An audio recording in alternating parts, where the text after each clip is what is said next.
Salut à tous et bienvenue à vous si vous découvrez cet univers où chaque rencontre est unique. On va recevoir une personne au parcours hors du commun. Je dirais même un créateur passionné, fondateur d'une chronique incroyable, mais surtout véritable miraculé après un accident extrêmement grave survenu à un an.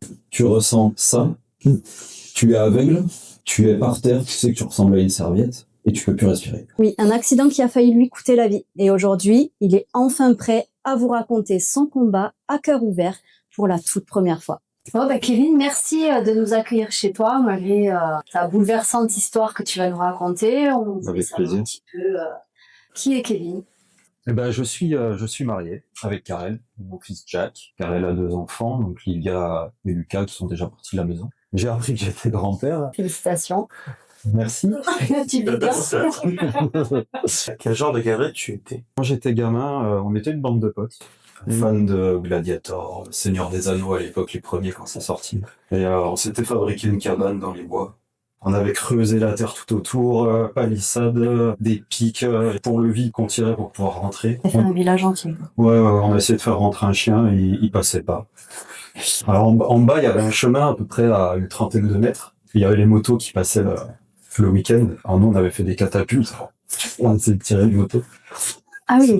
Ah, qu'est-ce que ça veut dire ? J'allais dire déjà, c'est l'esprit, plein d'imagination. Et on a eu une évolution au fil des mois, années. Bon, ça a quand même duré 2 ans et demi à peu près cette période. On a vraiment commencé avec des épées en bois, des rondins au début. Après, on les a taillés, les rondins. Après, on s'est amusé à faire des bêtes poignées bien sculptées. Et puis après, on est passé aux barres de fer qu'on faisait fondre dans le feu, qu'on tapait.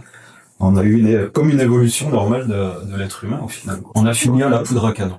On mettait des bisons E4 dans les tuyaux de ski. Je refermais avec une charnière de porc.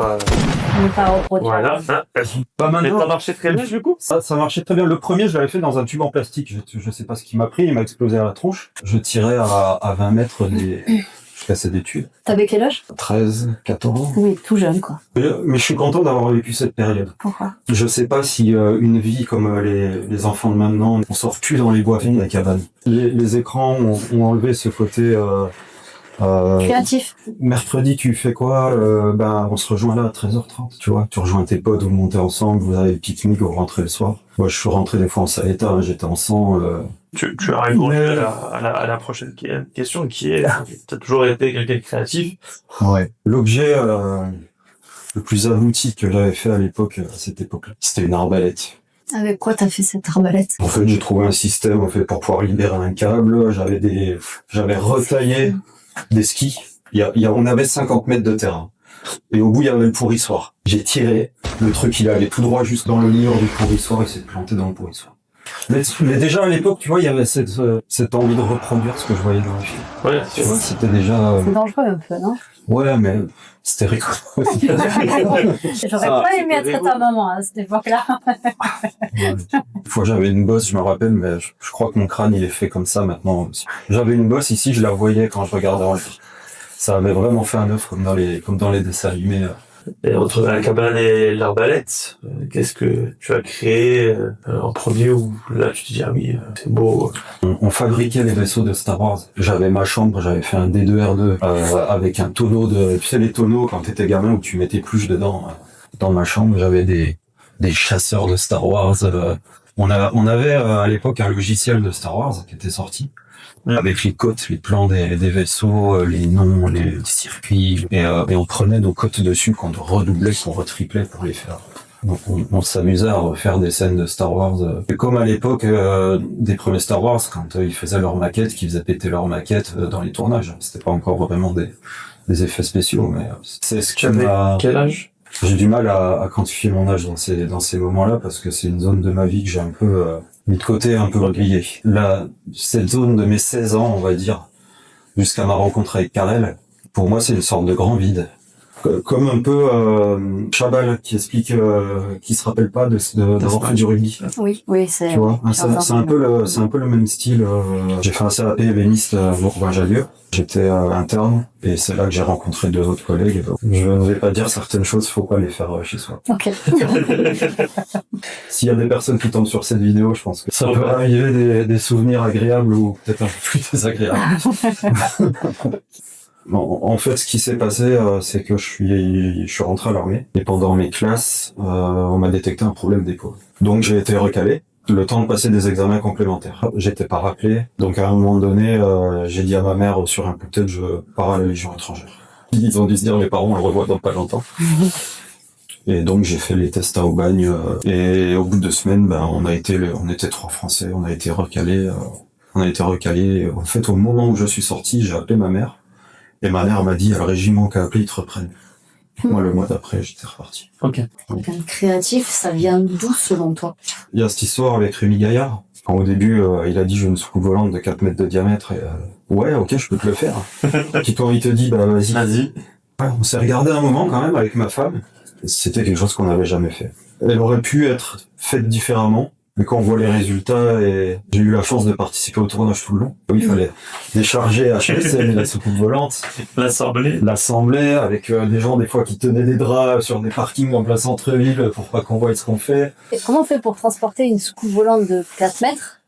Par des airs. Ça, voilà, quand même, c'est pas évident. Et quand on l'a fini, on l'a coupé en 2 par la moitié. Et il y avait une partie, donc il y avait un demi. Et l'autre demi, il y avait le système de la porte qui s'ouvre. Il y avait un petit intérieur, on avait même mis un extincteur à l'intérieur. Un risque incendie, parce qu'il y avait de l'électricité, des batteries de voiture. Elle s'ouvrait comme ça en haut et en bas. On avait mis des vérins de coffre de voiture. C'est qui pour que ton coffre il s'ouvre. Il y avait des LED tout le long de la trappe d'ouverture. Il y avait des fumigènes qui sortaient. On a fait une dinguerie, quoi. Quand on voit le résultat en photo, enfin en vidéo sur Internet, puis avec Rémi Gaillard, tu peux être que content de ce que t'as fait. Je regardais ces vidéos quand je faisais le coup dans les bois. Oui, Par exemple, tu vois. Presque 4 mois de construction. Quasiment tous les jours dessus. Les gamins qui sont venus aider à pousser, le voisin qui m'avait prêté sa terrasse parce que j'avais pas de terrasse ni de terrain plat. Et là où je la posais, il fallait que je puisse la charger dans un camion. J'ai une vidéo de la toute première. Quand on a refermé la soucoupe volante, je suis allé avec Jack, mon fils, qui était encore tout petit. La soucoupe s'est ouverte, il y avait de la fumée partout, il est sorti comme ça. Mais le transport a été sympa aussi parce qu'on avait pris le plus gros cubage qu'on peut prendre avec un permis B. Je suis allé de Privas, prendre un peu au-dessus, jusqu'à Montpellier avec le rayon ouvert, des sangles pour être sûr qu'il s'ouvre pas. On est arrivé sur Montpellier, il y avait un orage de fou. Ouais. Parce que Rémi nous a invités, en fait. Je suis monté avec ma femme et mes 2 enfants. Les deux, la grande Les plus grands. et Jack. Le grand est pas venu parce que révision. Lui, il faut qu'il révise. La 3D, ça t'est venu comment? Alors, la passion pour la 3D, Tu t'es réveillé un matin, tu t'es dit, tiens, j'ai envie d'acheter une machine à 3D. Et... ça s'est pas passé comme ça. Ok. Et il y a des personnes que j'aime pas, mais je vais quand même expliquer comment ça s'est passé. Je voyais des vidéos de gars qui achetaient des bâtons d'argile et je me suis dit, vas-y, je vais essayer. Et j'ai commencé à faire un des héros de Warcraft. J'ai fait Dobby, on a fait le clown de ça en pâte. Et une fois, on a un collègue qui vient chez nous et il dit, mais au lieu de faire ça, maintenant il y a des imprimantes 3D, pourquoi Puis sur le coup, ouais, pourquoi pas. Puis quand il est parti, on a dit ouais. Donc oui, en fait, on a acheté la première imprimante 3D. Premier truc que j'ai imprimé, c'est une tête d'alien. Elle faisait une quinzaine de centimètres de l'arrière de la tête à l'avant. Et Karel l'a peint. Et elle a rajouté même de la résine pour faire de la bave et tout. Ça rendait super bien. On l'a mis en photo et direct les gens nous ont dit ouais, c'est génial, c'est trop beau et tout. Puis en fait c'est parti de là. Depuis je m'arrête plus d'imprimer. Ça a 4 aussi, c'est ça? Ça c'est un dinosaure. C'est une des premières imprimantes résine qui est sortie. Celle-là ça fait pas longtemps que je l'ai. Il faut savoir que j'ai fait presque 7 mois à l'hôpital. Donc moi quand j'ai eu mon accident, entre le moment où j'ai eu mon accident et le moment où je suis sorti, maintenant tout est automatique. La première machine que t'as achetée, il y a combien d'années pour quand tu fais le... Je dirais il y a 8 ans à peu près. Ok. Et est-ce que t'as su... Alors, est-ce que c'est dès la première machine que t'as achetée ou les autres que ça pourrait aller plus loin qu'une passion? Non, moi dès que j'ai commencé à imprimer avec la première, j'ai su tout de suite que fallait que j'en fasse quelque chose. Okay. Et j'ai fait une fusée rouge et blanche de 1m70 de haut. Ça nous a permis de rencontrer quelqu'un qui connaissait quelqu'un, qui a mené à Rémi Gaillard, qui a mené à Philippe Croison. Philippe Croison, au cas où il regarde la vidéo, je te salue, moi je peux encore. Ouais, on a vu que t'avais quelques pièces quand même qui étaient énormes. Bulbe bizarre. Le bulbe, il y a 4 parties et le bulbe bizarre en lui-même, je dirais 10-12 morceaux. Je l'ai fait avec une imprimante pas plus grosse que celle-là. Il faut savoir que moi j'imprime que la croûte extérieure. Quand tu imprimes une pièce, au fur et à mesure que les étages montent, il y a un quadrillage qui se fait à l'intérieur pour maintenir la pièce. Plus ton quadrillage est dense, plus la pièce tu vas appuyer dessus, tu pourras faire des trous dedans. Plus il y en a, ça s'appelle le remplissage tout simplement. Moi j'arrive à faire des remplissages à 0 à l'intérieur. Et après, à l'intérieur, je mets des ossatures qui coûtent moins cher. Ouais, dedans il est creux, hein. Moi je le lève à une main, vu le bizarre en gros. Je travaille quand même l'intérieur pour pas qu'il y ait de problème. Ça c'était comme je fonctionnais avant. Là maintenant, je suis plus sûr de faire des pièces plus petites. Avec mon accident, poncer un bulbe bizarre, je me fatigue assez vite quand même. Donc quand je suis rentré, que j'ai dû finir ces pièces, j'ai eu un peu de mal quand même à me remettre dedans. Au tout début, qu'on avait les imprimantes, j'ai essayé de poncer avec une ponceuse directement dessus. Moi, j'ai dû tout reboucher. J'ai fait des trous partout. Et j'ai un collègue qui s'appelle Sparda. Bonjour Sparda, mon cher. Mais utilise la ponceuse, mais utilise la Dremel, machin et tout. Puis il y a des fois, j'étais en train de poncer le bulbe bizarre en haut sur la terrasse, puis j'ai entendu sa voix dans ma tête. Mais putain, pas une ponceuse. Je suis allé chercher la ponceuse. Et en fait, ça se fait super bien. Et ce fameux 30 janvier 2025. Alors, ce fameux 30 janvier 2025, il s'est passé en fait que j'étais en déplacement et j'ai eu un très gros accident de travail. Techniquement, physiquement, j'étais plus rien.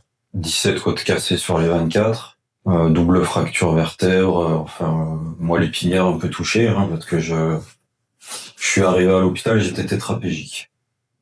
Ok.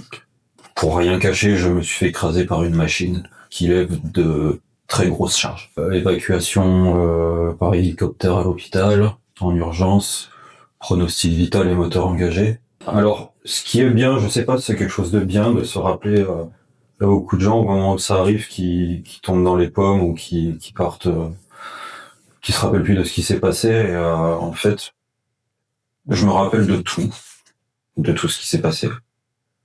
L'arrivée des pompiers, l'hélicoptère qui atterrit, l'hélicoptère qui repart. Parce que inconsciemment, dans ma tête, j'ai vu qu'on s'est levé du sol, je l'ai senti. Mais j'avais tellement de cachets qui m'avaient mis d'antidouleurs, etc., que dans ma tête, je me suis dit, ça, je fais de l'hélicoptère, quoi. J'étais content. C'est pour détendre un peu l'atmosphère. Il y a eu un moment donné où je peux pas parler de sortir du corps ou des trucs comme ça parce que c'est pas ce que j'ai ressenti. C'était tout blanc, comme si je regarde ton parapluie, en fait. C'était comme ça, là. Pas de douleur. Mais qu'est-ce que j'étais bien. J'étais vraiment bien. Et d'un seul coup, c'est revenu. Hélicoptère qui se pose. Je me rappelle le transfert de l'hélicoptère à l'ambulance pour faire le trajet encore plus rapidement jusqu'aux urgences. Après, trou noir complet. À quel moment dans l'histoire t'as compris que c'était grave? Je vais pas expliquer quel type de machine ou... Enfin voilà, je vais juste expliquer ce que j'ai ressenti. Okay. Une pression énorme qui est venue taper la tête et j'ai senti que ça allait pas s'arrêter. Donc j'ai réussi à décaler ma tête sur le côté et ça m'a en fait attrapé le bras. Et en gros, j'étais à peu près dans cette position-là, donc ça m'a écrasé dans cette position. Il restait pas grand-chose après. Hein. J'ai entendu les os de mon corps péter un par un dans ma tête. Ça a fait... Parce que toi, t'essayes de forcer quand même, tu te dis, je vais réussir à retenir le truc, tu vois. T'as beau faire ce que tu veux, à un moment donné, tu lâches et t'espères juste que ça va pas descendre jusqu'en haut. Je pense que si ma tête avait été dessous, ma boîte crânienne aurait pété. Après, le poids s'est relevé. J'ai tout vomi ce que j'avais dans moi. Ça, c'est un bon signe quand tu vomis en général. Okay. C'est un des premiers trucs que le pompier a demandé quand il est arrivé sur place, c'est ce qu'il a vomi. Et le fait de libérer de cette prison de pression, mon sang a recommencé à circuler, donc il est venu dans mes yeux, donc en fait j'ai été complètement aveugle. Je ne voyais rien du tout, noir complet. Et moi, j'ai réussi à m'extirper de ça quand ça s'est relevé en étant aveugle. Déjà, dans la tête, je savais que quelque chose de grave s'était passé. Et en plus de ça, je me demandais si j'allais pas être aveugle du coup et plus rien voir de ma vie. Là, je t'explique même pas le stress. Je suis tombé au sol. Je pouvais pas remplir mes poumons complètement parce que il y a certaines côtes en fait qui appuyaient sur mes poumons et j'avais peur. Tu vois, je me suis quand même dit dans ma tête, j'aurais pu tout lâcher honnêtement. Si j'avais tout lâché, j'aurais pu me laisser aller, et c'était fini, tu vois. C'est juste qu'en fait j'avais des morceaux de côte qui m'appuyaient sur les poumons et j'avais peur de trop gonfler mes poumons et que ça vienne bercer. Et j'ai tenu comme ça, je sais pas, entre bien 25 minutes, en sentant qu'il y avait des choses qui allaient pas. J'en ai reparlé après mon accident.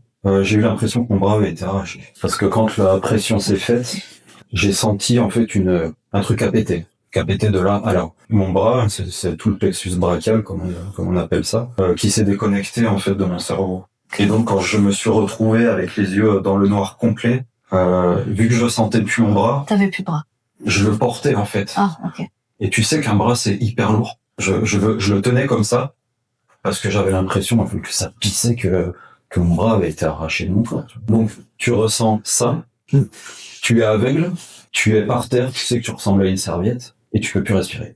Je pense qu'on n'arrive pas à imaginer en fait. Je peux même pas dire que ça faisait mal en fait, parce que c'est pas comme une douleur, tu vois, tu marches, tu tapes ton orteil sur un coin, ça fait mal. Et là, c'est tellement gros que t'es plus même t'es même plus dans ce seuil de douleur où tu peux te dire j'ai mal. Ok. T'es dans un autre état complet. Tu me demandais à quel moment j'ai senti que c'était grave, c'est ça. Quand les pompiers sont arrivés, quand j'ai entendu vous appeler l'hélicoptère, vous le mettez en pronostic vital moteur. Ça, le pompier, quand il l'a dit, moi j'ai entendu. J'étais déjà sous calmant, sous machin, j'étais déjà dans les vagues, il m'avait mis des trucs, j'étais tout figé de partout. Dans une coque. J'étais dans une coque, t'entends ça, en fait, tu penses pas à, ah putain, je vais mourir, tu vois. En fait, tu penses à ta femme, tu penses aux gens que tu connais, qui vont être tristes de savoir que tu es mort. Tu penses pas, en fait, à toi, à ce moment-là, en me disant, ah merde, je vais mourir, comment les gens, en fait, vont vivre ce moment-là. Tu le ressens, en fait. Là où j'ai su que c'était vraiment pas bon, c'est à mon réveil. J'ai souvenir d'avoir vu ma femme, j'ai souvenir d'avoir vu ma mère. Mais là, le pire, c'est que j'ai vu ma sœur. Ma sœur que je vois très rarement. La distance, on ne prend pas souvent des nouvelles. Mais du coup, quand j'ai vu qu'il y avait ma sœur à l'hôpital, je me suis dit, aïe, aïe, aïe. Ça sent pas bon. Et tu sens qu'on te touche quand même, ça va aller, t'inquiète, Kevin, ça va aller. Ouais, ben non, ça va pas là. Mais tu le perçois, toi intérieurement, tu le perçois pas comme ça parce que tu sens rien, t'es complètement shooté au cachet. Ma femme est venue, mais elle a dû rentrer très vite. Elle a laissé les 3 enfants à la maison, elle a dû gérer toute la base arrière. Elle pouvait pas être autant présente que ma mère est venue. Elle est pas allée au travail pendant tout ce temps-là. Ils ont fait un crédit exprès pour ça. Pour revenir autant de temps, ma mère, elle voulait rester avec moi. J'étais tellement shooté que je voyais des trucs qui se passaient dans la pièce, mais que c'était pas vrai. J'avais l'impression, en fait, dans la pièce, de pas être couché sur le plat d'eau. J'avais l'impression que mon dos était comme ils font les astronautes. Tout le long. J'avais l'impression que j'étais contre le mur comme ça et je voyais la pièce de... Et après mon opération, j'avais une coque complète qui me bloquait les cervicales, qui me prenait le crâne comme ça, qui allait jusqu'à là, les plaques dorsales. En plus de ça, j'étais tout enfermé, je bougeais plus mes jambes. Et après cette opération, j'étais plus sur le côté du mur, j'étais au plafond. Je voyais ma mère en bas, j'étais sur le plafond, j'étais collé au plafond. Tu parlais de te protéger. Comment ça? Est-ce que c'est au fur et à mesure? Est-ce que ils te disent tout d'un coup Je vais essayer d'être le plus clair possible, même si c'est difficilement explicable quand même. Les médecins, à moi, ils m'ont rien dit. Ils l'ont dit à ma mère, à ma femme. Donc en fait, tu sais qu'il y a quelque chose qui va pas parce que tu bouges pas ce que tu as envie de bouger de ton corps. Et tu vois en fait ces gens en fait que t'aimes par-dessus tout, tu le vois sur leur regard qu'ils ont envers toi en fait. C'est hard. Ouais, c'est compliqué. Tu vois ce que je veux dire? Ouais. Il n'y a pas un médecin qui vient, ah monsieur, vous êtes tétraplégique. Toi, tu sais qu'il y a quelque chose qui va pas et tu vois dans leurs yeux qu'il y a... C'est presque comme s'il y avait écrit tu es tétraplégique sur leur front, tu vois. Je suis désolé, c'est un peu... Vas-y. Prends ton temps. Juste une petite aparté pour les soignants, le personnel qui ont été là pour moi. C'était en réanimation, t'as des gens qui crient dans les box à côté de toi. J'appuyais, je disais, la dame à côté, arrête pas de crier, vous pouvez pas dormir. Ils y allaient, ils étaient vraiment aux petits soins. Une notamment qui faisait pas mal ma toilette, qui faisait assez souvent. Je lui disais, mais votre savon, il pue, quoi. Enfin, le lendemain, elle m'a ramené un gel douche à la pêche. Ouais, fais attention. Moi, j'avais une question à poser, qui est un peu difficile. C'est quand on t'annonce que tu vas être tétraplégique, dans ta tête, qu'est-ce qui se passe? Comment on peut réussir, en fait, à vivre avec une annonce pareille? En fait, je pense que je m'en rendais pas compte sur le moment. En fait, non, tu te rends pas compte de ce qui se passe, parce que tu peux pas te l'avouer à toi-même. J'avais que ce bras-là qui bougeait à peu près, quoi. Le reste, il y a rien qui voulait bouger. En fait, j'ai commencé à bouger un orteil. Et là, je vois ma mère qui regarde, qui fait, attends, t'as bougé? Je fais, oui, j'ai bougé. Il dit, bah, refais. Je fais, ah ouais, ça bouge. Et là, je commence à le pied. Puis là, je commence à dire, regarde, maman, mon genou, j'arrive à le lever. Là, elle appelle le médecin, elle dit, il bouge, sa jambe, elle bouge, quoi. Et du coup, regardez, moi, j'avais commencé à me lever un peu plus haut, tu vois. Regardez, calmez-vous, on va aller mollo, hein. On m'a mis assis dans un fauteuil. Et là, j'ai dit, je dois marcher. J'ai la vidéo dans mon ordinateur de ma première marche que j'ai refaite. T'as l'impression de voir un gamin qui commence à marcher comme les bébés. J'ai fait le tour du service complet. Ils étaient derrière avec les trucs à me suivre, avec les poches, les machins. Allez doucement, un fauteuil au cas où je tombe d'un coup. Ce moment, quand j'ai... Incroyable. Le reste, je m'en foutais.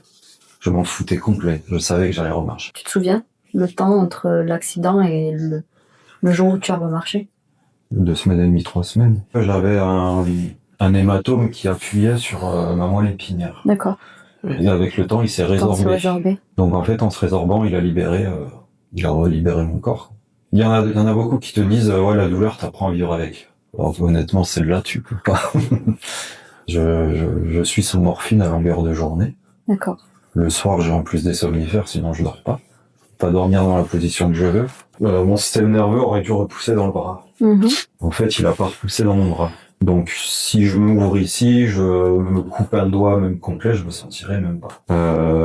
Il y a des fois, je passe dans des pièces, j'ai le coude qui est un peu comme ça. Je le sais parce qu'il y a eu un bruit. Ok. Vraiment, en gros, hein, pour que les gens les comprennent facilement, le système nerveux principal de ma main est maintenant ici. Voilà, c'est là. Là, je suis en train de toucher mon petit doigt. C'est un truc de fou.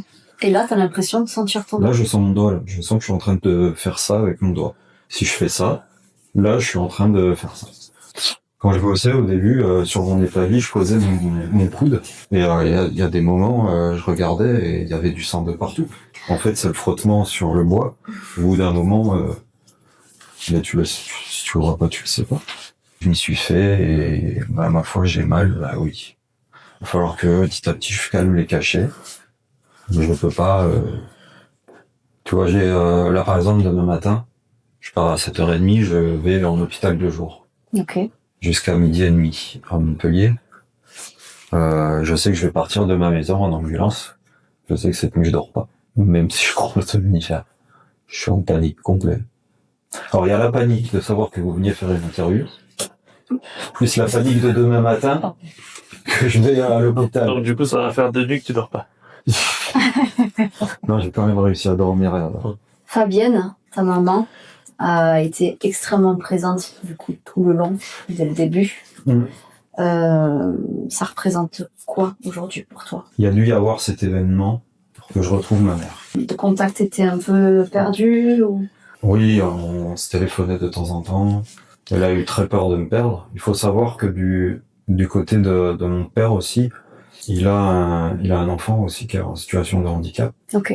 Romain a un an de moins que moi, il a 37 ans.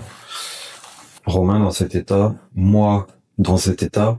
Ma mère, ça faisait pas longtemps qu'elle avait perdu un très très bon ami à elle dans un accident de moto aussi, qui s'appelait Xavier. Je pense que là, ça faisait beaucoup et elle avait besoin de retrouver son fils. D'accord. Le temps quand il n'y avait pas ma mère là-bas était très long. Quand je voyais ma mère arriver, je l'attendais déjà presque devant Propara comme t'attends un vis d'une équipe de foot quoi. Non, il y a eu ce lien que j'ai jamais eu de ma vie avec ma mère qui s'est construit là-bas en fait. C'est beau, mais c'est vrai qu'on se dit il faut qu'on attende qu'il y ait des malheurs, des drames, des malheurs pour se reconstruire en fait dans une relation et c'est là que ça nous fait réfléchir à nous qui n'avons pas vécu ce genre de situation. J'avais retrouvé ma mère, en fait, tout simplement. C'est des petites attentions, des câlins, des je t'aime maman, tu sais, j'ai jamais dit je t'aime à ma mère. Hein. J'ai ma mère tous les soirs au téléphone entre 17h30 et 19h. Tous les soirs. Ma Fabienne, on t'embrasse. Bisous. Ta femme, les enfants. Quand t'es dans un moment comme ça, en fait, je sais pas si c'est... t'es assez égoïste, en fait. Je parle de moi. Hein. Moi, dans ma tête, c'était... je suis à 2 heures de route. Quand j'étais à Clermont, c'était compliqué. On a 3 enfants. J'allais dire, c'est pas parce qu'il y a un accident comme ça que la vie doit s'arrêter. Toi, dans ton coin, tu es assez égoïste parce que tu te dis, putain, on pourrait venir me voir, quoi. Je suis en train de mourir. Là, tu lui en voulais de pas être là H24 avec toi? Ouais. Ok. Voilà, chose qui était impossible. Elle est venue me voir 2-3 fois à Clermont-Ferrand, quand j'ai eu l'accident. Quand j'étais à Alès, elle est venue aussi. Après, quand j'étais à Propara, c'était... on s'appelait plusieurs fois par jour, tous les jours. Je voulais pas, en fait, et elle ne voulait pas, je pense aussi, perturber ce qui se passait ici. Pour pas que ça ait d'impact, en fait, psychologique. Donc, je lui en ai énormément voulu. Mais c'est de l'égoïsme. Je suis en train de dire, je suis égoïste, hein, quand même. Hein. Qu'est-ce qui est devenu important aujourd'hui que tu négligeais avant? L'amour que j'ai pour ceux qui m'aiment. C'est beau. Je rendais pas avant. Et maintenant, en fait, j'ai juste envie de le rendre et en fait, quand il t'arrive ce genre d'épreuve, t'as énormément de regrets derrière. À ma femme, je lui dis pas assez que je l'aime. Tous les jours, je dis à ma femme au moins 10-15 fois, je t'aime. Et ma femme me répond en plus, tu vois. Non, c'est toutes les attentions, c'est toutes ces choses-là, en fait, le principal. Après, tout ce qu'il y a derrière, c'est du superflu. Ce qui t'arrive, c'est incroyable. Mais moi, ce que je vois, c'est que ça t'a pas empêché de continuer en fait à faire ta passion, à créer, ce qui t'anime en fait aujourd'hui. C'est incroyable. Ouais, tu le fais différemment, c'est tout. En fait, les pinces remplacent ma main maintenant. Du coup, j'ai plusieurs pinces, donc j'ai plusieurs mains. Ces petites pièces, elles viennent pas de nulle part. Tu es le créateur d'une chronique incroyable. Est-ce que tu pourrais nous en parler un petit peu? Alors en fait, ça s'appelle les Chroniques de Lunaria. C'est un monde où tout ce que j'aurais aimé quand j'étais gamin existe en fait, tout simplement. Les gens qui sont plus là sont revenus. Je peux jouer avec, je peux leur parler, ils peuvent me répondre. Que ça soit sous forme de créatures, d'êtres humains, d'êtres hybrides. Je vais pas tout dévoiler, mais j'ai perdu mon frère il y a 2 mois et demi à peu près. Romain. Il revient sous le nom de Romano. Alors, j'allais dire dans le roman que je suis en train d'écrire, oui, je suis en train d'écrire un roman. Okay. Ça demande énormément de temps. Il a fallu que je crée toute une carte. Et encore, je l'avais mis à la base sur un mur et j'avais des fils rouges avec des photos, à telle date il se passe ça, à tel lieu il se passe ça, lui et lui. C'est plus en train de devenir un script pour une scène. Je vois des scènes dans ma tête que je décris. J'utilise Instagram pour montrer aux gens certaines choses. Les gens, mes abonnés, participent énormément à la construction de ce monde. C'est comme un monde ouvert dans un jeu vidéo. Ma femme, elle a un groupe Instagram, elle s'appelle les Licornas. Les filles, en fait, on dit fais-nous une licornas dans l'histoire. Donc en fait, j'ai créé la licornas. Elle est intégrée au monde, elle a son histoire, de sa naissance jusqu'à sa fin, en fait. Je sais déjà tout ce qui va se passer. Je vis là-dedans. Mon frère est donc intégré à cette histoire. On l'appelait Romano le gros biscotto quand on était gamin. J'en ai fait quelqu'un de très fort au niveau des bras, mais pourquoi il est fort au niveau des bras? Tout simplement, mon frère ne pouvait plus marcher, il a été assez rapidement en fauteuil roulant. C'est un personnage qui a été coupé en 2 pendant une bataille. Ok. Et on a offert un panda roux à mon frère la dernière fois que je suis allé le voir. Et il arrêtait pas de dire, et c'est la seule chose qu'il a dit, panda. Lui, sa créature qui est liée à lui, c'est un panda roux, qui est doté de paroles que lui n'avait pas. Donc ce panda roux, en fait, va venir le sauver pendant qu'il a été coupé en 2 par cette bataille. Et il va réussir à mettre dans un sac à dos en cuir tous les organes, en fait. Ces organes vitaux, il va réussir à les caler dans un sac derrière son dos. Et il va le fixer à une roue. Dans cette roue, le panda roux, il court très très vite. Donc il fait comme ils font les souris qui font avancer les gens. Et en fait, il fait avancer mon frère sur cette roue. Et en fait, mon frère, avec cette puissance qu'il a, en mettant une main par terre comme ça, il arrive par exemple à, tu vois, prendre des virages ultra serrés, il met sa main de l'autre côté, tu vois, il y a des rochers, et tac, il arrive à lever. En fait, mon frère est libre grâce à quelque chose, une créature qui a décidé d'être avec lui. Il est doté de parole, de déplacement. Il peut agir. Il a un nom. Je suis allé le voir une dernière fois l'année dernière. On voulait se retrouver tous en famille. Voilà, je pense que mes parents sentaient que ça allait pas tarder. Et puis voilà, il est parti. À quel moment t'as eu l'idée de Lunaria? Mais en fait, Lunaria, c'est quelque chose que j'ai dans ma tête depuis que je suis gamin. Et donc, j'ai commencé à vraiment créer un peu de petite créature chez ma mère. Quand je suis rentré chez moi, ça a explosé. Je me suis fait le Seigneur des Anneaux, le livre complet, ça en pas longtemps. Le Silmarillion, du coup, que j'ai lu. Et je me suis imaginé, en fait, le gars qui a écrit ça.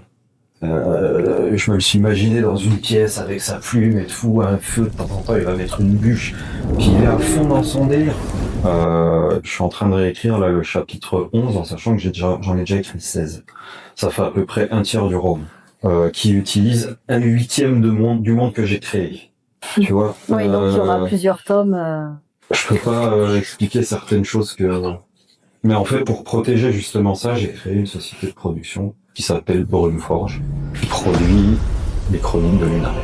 En sachant que Lunaria, je l'ai vu écrit beaucoup d'endroits, c'est pas un nom qui est déposé, c'est le nom d'une fleur. J'allais te demander d'où venait justement ça. Voilà, c'est le nom d'une fleur. Est-ce que t'as ton chouchou? Ah, Verdun, lui, c'est mon pote. C'est sorti. Ouais, c'est une race que j'ai inventée, en fait, c'est des Nibelins. C'est entre le gobelin et le nain. J'ai appelé ça un Nibelin. C'est pas mal. Bah, ouais, tu vois, ça sonne bien en plus. Bon, en fait, j'essaye de faire très attention à ce que je dis parce que... Est-ce que t'as une date déjà en tête parce que j'ai envie de voir en fait, tu vois. Vraiment. Je pense qu'il y aura déjà un premier teaser, je dirais début juillet. Dans tous les cas, c'est quelque chose qui sortira. Est-ce que ce sera tout sage? Oui. Oui. Je dirais qu'il y a juste peut-être un passage que j'ai écrit à un moment donné. C'est juste que c'est dérangeant. Je rentre beaucoup dans les détails des sensations d'œuvre. D'accord. Comme ce que tu as vécu. Ouais. Il y a énormément de liens entre ce que j'ai vécu, ma vie au final. Tu considères qu'on est sur les gens? J'avais pas lu sa question. Alors, oui. En fait, c'est compliqué de se dire ce genre de choses. Parce que, oui, je sais ce qui s'est passé. J'en suis conscient. Je reviens de loin. Tu le ressens pas comme quelqu'un, comme tu viens de me poser la question, tu vois. Miraculé, tu dis le mot miraculé. Moi, je trouve que le mot est trop important, trop fort, en fait. En fait, je pense que j'ai eu une première vie. Et je pense qu'en fait, mon accident, c'est une seconde naissance et une deuxième chance. Maintenant, quand je veux faire quelque chose, je le fais, j'attends pas. J'en profite. Brumeforge, je vais produire les chroniques de Lunaria. Je vous le dis dans les yeux, je vais le faire. Mais t'as intérêt. Ça va être une dinguerie. Ouais. Attends. Non, mais c'est pas la question, mais c'est incroyable en fait, ce monde-là. Et il y a des choses que vous avez vues que les gens ne verront pas tout de suite. Vraiment, il y a du potentiel et moi j'ai vraiment hâte. Je construis ce monde avec des gens, en fait, tu vois, comme je te disais tout à l'heure, et en fait, chacun peut se reconnaître. Exactement. Mais en fait, je m'arrête pas là. La personne, je vais la contacter sur Instagram et je lui dis, tu m'as donné une idée, du coup, je la retiens ton nom, parce que je vais dire merci à un moment donné quelque part à cette personne. C'est beau. Ouais. Et il y a beaucoup de gens comme ça à qui je vais dire merci. Pour les personnes qui regardent cette interview, et pour ceux qui vivent une période difficile, qu'est-ce que tu vas leur dire? Quelque chose que souvent on dit, mais faut y aller. T'as envie de faire quelque chose, fais-le. Bougez-vous, en fait, c'est juste le geste qui est compliqué, mais une fois que tu commences, tu t'arrêtes pas. Donc le seul mot que j'ai envie de dire, c'est bougez-vous. Puis tu peux faire énormément de choses juste en te bougeant. Toi-même psychologiquement. On est impossible. Vraiment, bravo. J'ai pas d'autres mots, en fait, c'est la résilience que tu mets en avant, là, c'est juste incroyable. Merci pour ta confiance, merci de t'être livré. Je sais que les mots sont durs et de nous avoir accueillis pour pouvoir parler de ton histoire. J'aurais rêvé avoir un papa qui crée des personnages comme ça et c'est cette idée-là. Je rêverais être à la place de ton fils. Merci à toi Joey et à toi Corentin. Merci. De m'avoir écouté comme ma séance de psy c'était aujourd'hui. En tout cas, si vous souhaitez découvrir l'univers de Kevin, de découvrir le début des chroniques, on vous mettra tous les liens sous la vidéo et vous pouvez le suivre sur ses réseaux qu'on vous mettra également en dessous. Et comme toujours, si cette interview vous a touché, n'oubliez pas de vous abonner, de liker, de partager cette vidéo, parce que parfois une histoire peut réellement changer la façon de voir les choses. Exactement. On vous dit à très vite. À bientôt. Bye.